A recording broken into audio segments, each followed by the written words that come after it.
छोटे मोटे खोटी पुराण बनकर तो कोई भी अपने को ज्ञानी मान, लेकिन ब्रह्म ज्ञान बहुत अलग चीज। एक छोटी सी कहानी मैं आपको सुनाती हूँ कि जाना है, सुना रहे पीछे वालों को, जाना तो नहीं है, एक दिन तो जाना ही है, एक दिन तो जाना ही है। ऐसी कमाई कर लो जो संग जा सके, मुश्किल पड़े तो राहों में तेरे काम आ सके। किसको बनाओ साथी जो संग जा सके, मुश्किल पड़े तो राहों में मेरे काम आ सके। और वो साथी गुरु है, गुरु का ज्ञान है जो साथ में चलता है।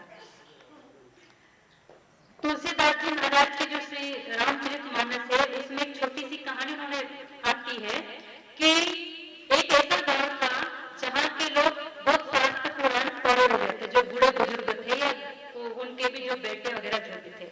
उस गांव के लोग सबके घरों में पुराण शास्त्र वेद थे और सब पढ़ते भी थे। अब पढ़ना अच्छी बात है, शास्त्र पुराण पढ़ना अच्छी बात है, पढ़ना चाहिए, लेकिन पढ़ के अपने अंदर में अहंकार के सिंहासन पर बैठ जाना वो ठीक नहीं है। पढ़ते थे और वो अपने आप को सबसे विद्वान मानते थे और सोचते थे कि अपने आप को सब ज्ञानी समझते थे कि हमने तो ब्रह्म ज्ञान पा लिया।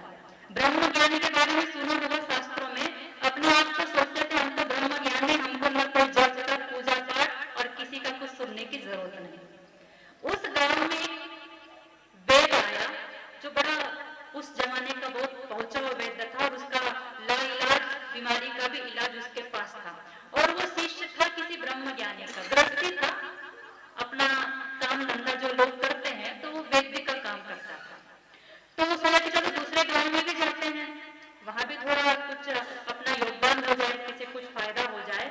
तो गांव की जो बहुत सी जो गांव में जो दुकानें थी उस चौक पर वो गया, चौक पर जिसकी दुकान थी उस दुकान पर जाके बोला, वो भी कोई सेठ व्यक्ति की कोई बड़ी सी दुकान थी। पूछा कि सेठ जी हम फलाने गांव से आए हैं। बोले क्या काम है? बोले हम वैद्य हैं, हम वैद्य हैं, आपको कोई बीमारी की कुछ जानना हो तो बताओ।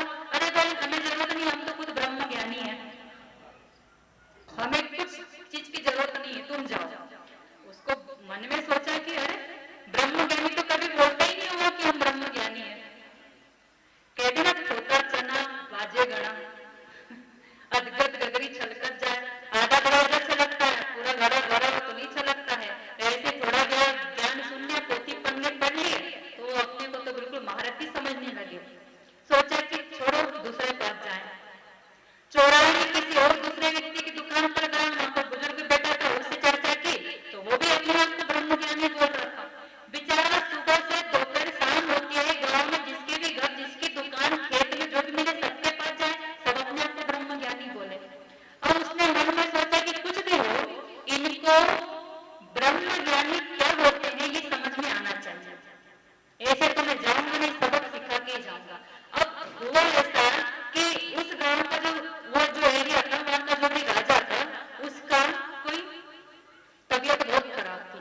तबीयत ऐसी खराब थी कि सारे वैद्य से इलाज करवा चुका, वो ठीक ही नहीं हो रहा। तो उसने घोषणा करवाई, उसी समय में उस राज्य का जो घोषणा करने वाला वो आया कि हमारे राजा साहब बहुत बीमार है और उनका शरीर भी पूरा त्रस्त हो गया है, अगर कोई व्यक्ति उसका इलाज करके उनको ठीक करे तो उसको मुंह मांगा इनाम दिया जाएगा। ये व्यक्ति बोला मैं ठीक करूंगा, चलो गया। तो वो तो जाना माना वैद्य था, उसको पता चल गया राजा को क्या बीमारी है।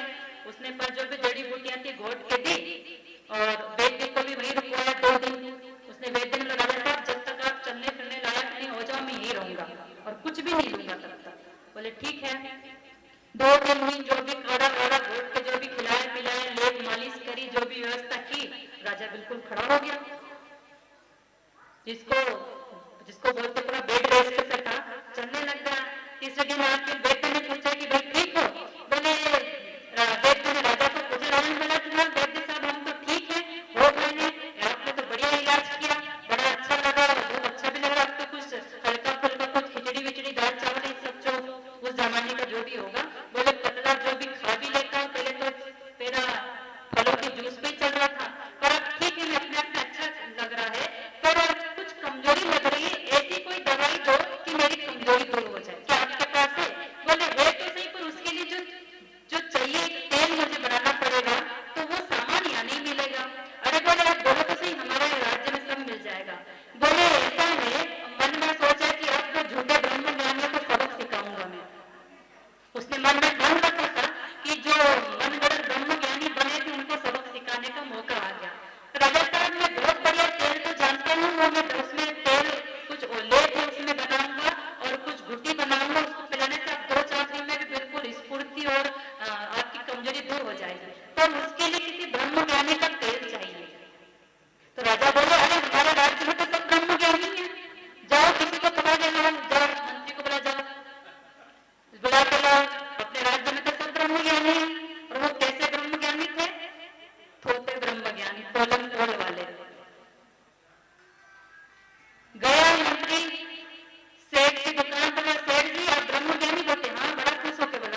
बोले अच्छा।